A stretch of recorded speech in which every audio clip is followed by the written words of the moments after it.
ഒരു 50 വയസ്സ് പ്രായം കഴിഞ്ഞ ഒട്ടുമിക്ക പുരുഷന്മാരെയും അലട്ടുന്ന ഒരു പ്രധാന പ്രശ്നമാണ്.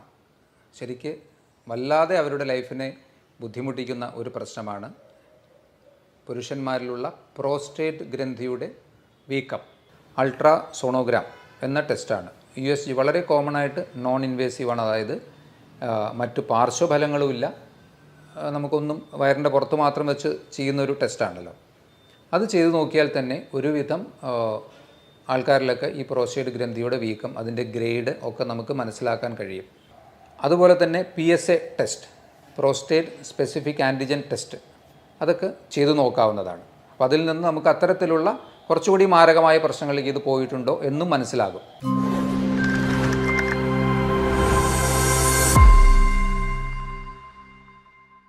ഹലോ ഫ്രണ്ട്സ്, ഞാൻ ഡോക്ടർ അഭിരാം.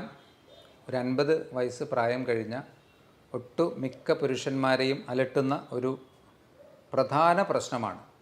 ശരിക്ക് വല്ലാതെ അവരുടെ ലൈഫിനെ ബുദ്ധിമുട്ടിക്കുന്ന ഒരു പ്രശ്നമാണ് പുരുഷന്മാരിലുള്ള പ്രോസ്റ്റേറ്റ് ഗ്രന്ഥിയുടെ വീക്കം.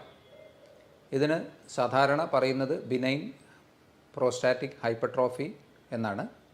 അതായത് പ്രോസ്റ്റേറ്റ് ഗ്രന്ഥിയുടെ കുറച്ച് ക്രമാനുഗതമായ വളർച്ചയിലുള്ള ആധിക്യം, അതിൻ്റെ വലിപ്പം കൂടുകയാണ് ചെയ്യുന്നത്. സസ്തനികളായ എല്ലാ ജീവജാലങ്ങളിലും കാണുന്ന ഒരു ഗ്രന്ഥിയാണ് പ്രോസ്റ്റേറ്റ്. ഇത് ഏകദേശം ഒരു 15 മുതൽ 17 ഗ്രാം, അത്ര ചെറിയൊരു ഗ്രന്ഥിയാണ്. നമ്മുടെ മലാശയത്തിൻ്റെ തൊട്ട് മുൻപിലായുള്ള യൂറിനറി ബ്ലാഡർ അഥവാ മൂത്രസഞ്ചിയുടെ താഴെ സ്ഥിതി ചെയ്യുന്ന ഒരു ഗ്രന്ഥിയാണ്, 2 വശങ്ങളിലായിട്ട്. അതുകൊണ്ട് തന്നെയാണ് ഏറ്റവും കൂടുതൽ ഈ ഒരു പ്രോസ്റ്റേറ്റ് ഗ്രന്ഥിയുടെ വീക്കവുമായിട്ട് മൂത്രസംബന്ധമായ പ്രശ്നങ്ങൾ ഉണ്ടാകുന്നത്. ഇതിൻ്റെ ഫങ്ഷൻ ശരിക്കും പറഞ്ഞാൽ ഇത് നമ്മുടെ ബീജ ഉൽപ്പാദനത്തിലൊക്കെ സഹായിക്കുന്ന ഒരു ഗ്രന്ഥിയാണ്. സെമിനൽ വെസിക്കിൾസുമായി ചേർന്ന് പ്രവർത്തിക്കുന്ന ഒരു ഗ്രന്ഥിയാണ്. ലക്ഷണങ്ങളായിട്ട് പലർക്കും ഇതിനെപ്പറ്റി കൃത്യമായ ധാരണയില്ല ഈ മൂത്രസംബന്ധമായ പ്രശ്നങ്ങൾ പറയുമ്പോൾ. പക്ഷേ കുറച്ച് കഴിയുമ്പോഴേക്കും അവർക്കൊരു ധാരണയാകും. കാരണം ഒരു 50 വയസ്സ് കഴിഞ്ഞ ഒരു വ്യക്തി ഡോക്ടറെ സമീപിച്ച് മൂത്ര തടസ്സത്തെക്കുറിച്ചോ അല്ലെങ്കിൽ അതിലുള്ള ബുദ്ധിമുട്ടുകളെക്കുറിച്ച് പറയുമ്പോൾ പെട്ടെന്ന് തന്നെ ഡോക്ടർ ഈ ഒരു സജഷൻ പറയുമല്ലോ, പ്രോസ്റ്റേറ്റ് ഗ്രന്ഥിയുടെ വീക്കമാവാനാണ് സാധ്യത. അപ്പോൾ അതിൽ നിന്ന് അവർക്ക് പെട്ടെന്ന് ആ ഒരു കാര്യം പിടികിട്ടും. പ്രശ്നമായിട്ടുള്ള മെയിനായിട്ട് വരുന്ന ലക്ഷണങ്ങൾ, ഒന്ന്, അടിക്കടി മൂത്രമൊഴിക്കാനുള്ള ഒരു ടെൻഡൻസിയാണ്.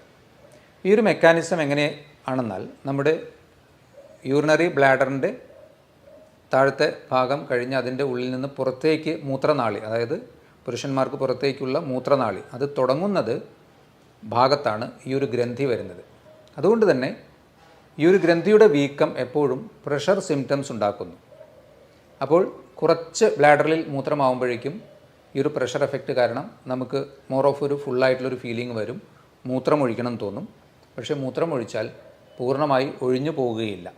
അപ്പോൾ അടിക്കടി മൂത്രമൊഴിക്കാനുള്ളൊരു ടെൻഡൻസിയാണ്. അത് തന്നെ രാത്രി കാലങ്ങളിൽ ഉറക്കത്തെ നല്ലതുപോലെ ഡിസ്റ്റർബ് ചെയ്യുന്ന രീതിയിൽ 3 or 4 തവണയൊക്കെ എഴുന്നേറ്റ് മൂത്രമൊഴിക്കേണ്ട ഒരു അവസ്ഥ ഉണ്ടാകാം. ഓരോ പ്രാവശ്യം മൂത്രം ഒഴിക്കുമ്പോഴും അത് കംപ്ലീറ്റ് ആവാത്തത് കൊണ്ടാവാം പലപ്പോഴും വീണ്ടും കുറച്ച് കഴിയുമ്പോൾ വീണ്ടും ഫുള്ളായൊരു ഫീല്, വീണ്ടും ഒഴിക്കണമെന്ന് തോന്നും. അതിൻ്റെ കൂടെ ഈ സ്ട്രീം തിന്നാവും, അതായത് പുറത്തേക്ക് പോകുന്ന മൂത്രത്തിൻ്റെ സ്ട്രീം കനം കുറയുക, സ്പ്ലിറ്റാവുക, 2 ഭാഗങ്ങളായി സ്പ്ലിറ്റായി മൂത്രം പോകാനുള്ള സാധ്യത. മൂത്രം ഒഴിച്ചു കഴിഞ്ഞാലും പിന്നെയും ചില ഡ്രോപ്പുകൾ ബാക്കിയായി ഡ്രസ്സിലൊക്കെ ആവാനുള്ളൊരു സാധ്യത. അതുപോലെ മൂത്രം ഒഴിക്കാൻ ഇരുന്ന് കഴിഞ്ഞാൽ മൂത്രം പുറത്തേക്ക് വരണമെങ്കിൽ തന്നെ നമുക്ക് കുറച്ച് വെയിറ്റ് ചെയ്യേണ്ടി വരും.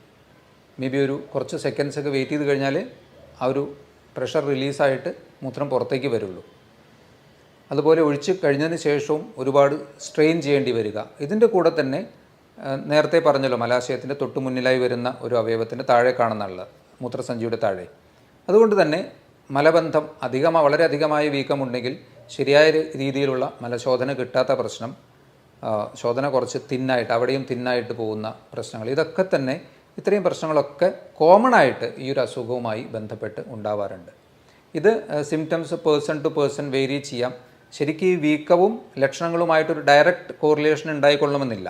ചെറിയ വീക്കമുള്ളവർക്ക് കൂടുതൽ പ്രശ്നങ്ങളുണ്ടാകാം, കൂടുതൽ വീക്കമുള്ളവർക്ക് ഒരുപക്ഷെ മിനിമൽ പ്രശ്നങ്ങളെ ഉണ്ടാവാനും സാധ്യതയുള്ളൂ. അതിന് അങ്ങനെ ഡയറക്റ്റ് റിലേഷൻ പറയാൻ പറ്റില്ല. ഇനി ഇതിൻ്റെ കൂടെ ചില അവസരങ്ങളിൽ ഈ പ്രോസ്റ്റേറ്റിന് ഇൻഫ്ലമേഷൻ വന്ന് ചിലപ്പോൾ രക്തം കലർന്ന മൂത്രം പോകാനുള്ള സാധ്യതയുണ്ട്. അതുപോലെ തന്നെ ഏറ്റവും സിവിയറായിട്ടുള്ള ഒരു സ്റ്റേജിൽ തീരെ മൂത്രം പോകാത്ത ഒരവസ്ഥയും ഉണ്ടാകാം, കംപ്ലീറ്റ് ബ്ലോക്കേജ് ഓഫ് യൂറിൻ, അങ്ങനെയും ഉണ്ടാവാൻ സാധ്യതയുണ്ട്. അപ്പോൾ ഇതിൻ്റെ കോമൺ ആയിട്ടുള്ള സിംറ്റംസ് ഇതൊക്കെയാണ്.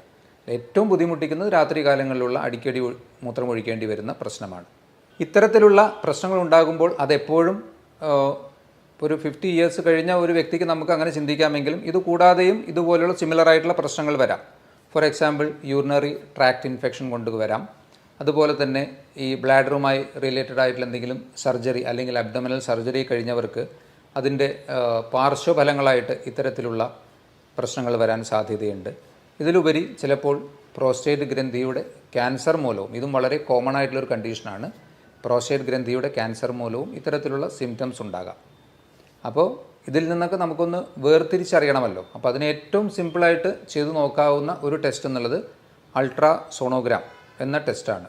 USG വളരെ കോമൺ ആയിട്ട് നോൺ ഇൻവേസീവാണ്. അതായത് മറ്റു പാർശ്വഫലങ്ങളുമില്ല, നമുക്കൊന്നും വയറിൻ്റെ പുറത്ത് മാത്രം വെച്ച് ചെയ്യുന്നൊരു ടെസ്റ്റാണല്ലോ. അത് ചെയ്തു നോക്കിയാൽ തന്നെ ഒരുവിധം ആൾക്കാരിലൊക്കെ ഈ പ്രോസ്റ്റേറ്റ് ഗ്രന്ഥിയുടെ വീക്കം, അതിൻ്റെ ഗ്രേഡ് ഒക്കെ നമുക്ക് മനസ്സിലാക്കാൻ കഴിയും. അതിൽ തന്നെ റെസിഡ്യുവൽ യൂറിൻ, അതായത് മൂത്രം ഒഴിച്ചതിന് ശേഷം വീണ്ടും സ്കാൻ എടുക്കുമ്പോൾ എത്രത്തോളം മൂത്രം അതിൽ കെട്ടി നിൽക്കുന്നുണ്ട് എന്നുള്ളത് നമുക്ക് മനസ്സിലാക്കാൻ കഴിയും. അപ്പോൾ സിമ്പിളായിട്ട് ഡയഗ്നോസ് ചെയ്യാവുന്ന ഒരു അസുഖവുമാണ്. ലക്ഷണങ്ങൾ തന്നെ ധാരാളമാണ്. ഇനി അതല്ല അതിൻ്റെ അപ്പുറത്തേക്ക് അതിൻ്റെ ഗ്രേഡൊക്കെ മനസ്സിലാക്കണമെങ്കിൽ സിമ്പിളായിട്ടുള്ളൊരു അൾട്രാസൗണ്ട് ടെസ്റ്റ് ചെയ്ത് നോക്കിയാലും മതി. ഈ ഒരു അസുഖം കൂടുതൽ പ്രശ്നങ്ങൾ ഉണ്ടാക്കാൻ സാധ്യതയുള്ള ഒരു ഗ്രൂപ്പ്, ഒന്ന് ഏജ് അഡ്വാൻസ് ചെയ്യുന്നതിനനുസരിച്ചിട്ട് ഈ ഒരു ഗ്രന്ഥിയുടെ വീക്കം കുറച്ച് കൂടി വരാനും ബുദ്ധിമുട്ടുകൾ കൂടാനുമുള്ള സാധ്യതയുണ്ട്. അപ്പോൾ ഏജ് ഒരു ഫാക്ടറാണ്. 2, ഫാമിലി ഹിസ്റ്ററി ഓഫ് ഇത്തരത്തിലുള്ള പ്രോസ്റ്റേറ്റ് അസുഖങ്ങൾ പെട്ടെന്ന് വരാൻ ടെൻഡൻസി ഉള്ളവർക്ക് അത് കൂടുതൽ ബുദ്ധിമുട്ടുണ്ടാക്കാം. അമിതവണ്ണമുള്ളവർക്ക് ഇതൊരു കൂടിയ പ്രശ്നമായി തോന്നാൻ സാധ്യതയുണ്ട്. അതുപോലെ തന്നെ ഹാർട്ടിൻ്റെ അസുഖങ്ങളുള്ളവർ, ഡയബറ്റീസ് പോലെയുള്ള അസുഖങ്ങളുള്ളവർക്കൊക്കെ തന്നെ ഈ ഒരു പ്രോസ്റ്റേറ്റ് ഗ്രന്ഥിയുടെ BPH എന്ന അസുഖത്തിൽ കൂടുതൽ ലക്ഷണങ്ങൾ ഉണ്ടാകാൻ സാധ്യതയുണ്ട്. അപ്പോൾ ഇനി ഇതിനെങ്ങനെ മാനേജ് ചെയ്യാൻ പറ്റുക? ഇതിനെ കാര്യമായിട്ട് പലരും കാര്യമായ ചികിത്സ നിഷ്കർഷിക്കാറില്ല. അൺലെസ് ആൻഡ് അൺടിൽ സിംറ്റംസ് നമ്മളെ വല്ലാതെ ബുദ്ധിമുട്ടിക്കുന്നുണ്ടെങ്കിൽ, ഒരുവിധം മാനേജ് ചെയ്യാൻ പറ്റുമെങ്കിൽ നമ്മൾ തന്നെ ലൈഫ് സ്റ്റൈലിൽ കുറച്ച് അഡ്ജസ്റ്റ്മെൻറ്റ് ചെയ്താൽ മതി. ഭക്ഷണത്തിലൊക്കെ അധികമായിട്ടുള്ള സ്പൈസി ഫുഡ്, അതുപോലെ ജങ്ക് ഫുഡ്, ഇതൊക്കെ മാക്സിമം ഒഴിവാക്കുക. ഏറ്റവും പ്രധാനപ്പെട്ട ഒരു കാര്യം, നമുക്ക് ഉള്ളിലേക്ക് കൂടുതലായിട്ടുള്ള വെള്ളം ലിക്വിഡ്സ് അല്ലെങ്കിൽ ഫ്ലൂയിഡ്സ് ചെല്ലുമ്പോഴാണല്ലോ നമുക്ക് അത് യൂറിൻ്റെ ഫോമിൽ പുറത്തേക്ക് വരുന്നത്. അതുകൊണ്ട് തന്നെ പ്രോസ്റ്റേറ്റ് ഗ്രന്ഥിയുടെ വീക്കം കൊണ്ട് ബുദ്ധിമുട്ടുള്ളവർ ആദ്യം ചെയ്യേണ്ടത് ഒരു 7 മണിയോടുകൂടി നിങ്ങൾ ലിക്വിഡ് ഫുഡ് അല്ലെങ്കിൽ വെള്ളം കുടിക്കുന്ന കാര്യങ്ങൾ നിർത്തുക. അപ്പോൾ ഏകദേശം നിങ്ങളൊരു 7 മണിക്ക് ശേഷം ഒരു 9 മണി അല്ലെങ്കിൽ 10 മണിക്ക് കിടക്കുന്ന ഒരാളാകുമ്പോൾ 1-2 തവണ ഒരു അത്യാവശ്യം അതിൽ നിന്ന് ഫോം ചെയ്ത യൂറിൻ ഒഴിച്ചു പോയി കഴിഞ്ഞാൽ പിന്നെ രാത്രിയിൽ അത്ര ബുദ്ധിമുട്ടുകൾ ഉണ്ടാകാൻ സാധ്യതയില്ല. അപ്പോൾ ആദ്യം ചെയ്യേണ്ടത് അതാണ്. അതുവരെ നിങ്ങൾക്ക് നല്ലതുപോലെ വെള്ളം കുടിക്കാം. കാരണം ഏറ്റവും പ്രശ്നം ഇതിൽ ഉറക്കം നഷ്ടപ്പെടുക എന്നുള്ളത് തന്നെയാണല്ലോ. അപ്പോൾ 7 മണിയോടുകൂടി വെള്ളം അധികമായി കുടിക്കുന്ന ശീലമുണ്ടെങ്കിൽ അത് നിർത്തുക. പിന്നെ ഞാൻ ഈ പറഞ്ഞ ഭക്ഷണക്രമം സ്വീകരിക്കുക. വ്യായാമം ഇതിന് തീർച്ചയായിട്ടും നല്ല രീതിയിൽ ഹെൽപ്പ് ചെയ്യുന്നതാണ്.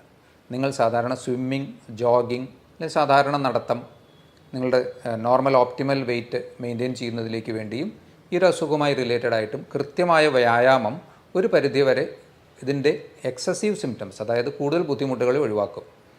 അതിൽ തന്നെ കെഗൽസ് എക്സസൈസ്, ഇപ്പോൾ നിങ്ങൾക്ക് യൂട്യൂബിലൊക്കെ നോക്കിയാൽ പെട്ടെന്ന് അവൈലബിൾ ആവുന്ന ഒരു മെത്തേഡാണ്. അപ്പോൾ അത് നോക്കിയിട്ട് കെഗൽ എക്സസൈസ് പൊതുവേ പെൽവിക് മസിൽസിനെയൊക്കെ ഒന്ന് സ്ട്രെങ്തൻ ചെയ്യാൻ വേണ്ടിയിട്ട് ഉപയോഗിക്കാവുന്നതാണ്. അപ്പോൾ കെഗൽസ് എക്സസൈസ് പ്രാക്ടീസ് ചെയ്യാം. അതുപോലെ തന്നെ യോഗയിൽ ഇതിനെ സഹായിക്കുന്ന ചില എക്സസൈസ് പോസ്ചേഴ്സ് ഉണ്ട്. ഇതൊക്കെ തീർച്ചയായിട്ടും ഈ ഒരു ബുദ്ധിമുട്ടുണ്ടെങ്കിൽ അത് ഒന്ന് പ്രാക്ടീസ് ചെയ്യുന്നത് നല്ലതായിരിക്കാം. കാരണം BPH എന്നുള്ളത് ഇൻവേരിയബിളി ഒരു 50ക്ക് ശേഷം എപ്പോൾ വേണമെങ്കിലും, 50ക്ക് മുന്നേ ഇപ്പോൾ പലപ്പോഴും കാണാറുണ്ട്, ഏതൊരവസരത്തിലും ചെറുതായിട്ട് തുടങ്ങി നല്ല സിവിയർ ആവാൻ സാധ്യതയുള്ള ഒരു അസുഖമാണ്.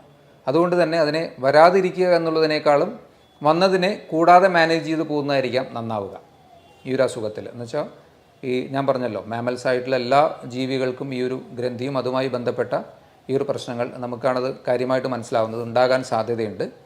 അപ്പം അതുകൊണ്ട് അതിന് നല്ല രീതിയിൽ മാനേജ് ചെയ്ത് പോവുക. ഇത്രയും കാര്യങ്ങൾ ചെയ്തു കഴിഞ്ഞാൽ അതിൻ്റെ ആ ഒരു നമുക്ക് മെഡിസിൻ കഴിക്കേണ്ട അവസ്ഥയിലേക്കൊന്നും പലപ്പോഴും പോകേണ്ടി വരില്ല. ഇനി പലപ്പോഴും പ്രോസ്റ്റേറ്റ് ഗ്രന്ഥിയുടെ അമിതമായ ലക്ഷണങ്ങൾ കാണിക്കുകയാണെങ്കിൽ നിങ്ങൾ തീർച്ചയായിട്ടും അൾട്രാസൗണ്ട് ചെയ്ത് നോക്കണം. കാരണം അപൂർവമായി പ്രോസ്റ്റേറ്റ് ക്യാൻസറൊക്കെ ആണെങ്കിൽ നമുക്കത് കണ്ടുപിടിക്കപ്പെടാതെ പോകാനും പാടില്ലല്ലോ. അതും വളരെ കോമൺ ആയിട്ടുള്ള ഒരു കണ്ടീഷനാണ്. ഈ പ്രോസ്റ്റേറ്റ് ക്യാൻസർ കോമൺ ആയിട്ട് പുരുഷന്മാർക്ക് വരുന്നൊരു പ്രശ്നമാണ്. അതുപോലെ തന്നെ PSA test, prostate specific antigen test, അതൊക്കെ ചെയ്തു നോക്കാവുന്നതാണ്. അപ്പോൾ അതിൽ നിന്ന് നമുക്ക് അത്തരത്തിലുള്ള കുറച്ചുകൂടി മാരകമായ പ്രശ്നങ്ങളിലേക്ക് ഇത് പോയിട്ടുണ്ടോ എന്നും മനസ്സിലാകും. ഇത്രയും കാര്യങ്ങളാണ് ഈ പ്രോസ്റ്റേറ്റ് ഗ്രന്ഥിയുമായി നിങ്ങൾക്ക് ശ്രദ്ധിക്കാനും അറിയാനുമായി പറയാനുള്ളത്. ഇതുപോലുള്ള മറ്റൊരു വീഡിയോയുമായി വീണ്ടും കാണാം. ബൈ.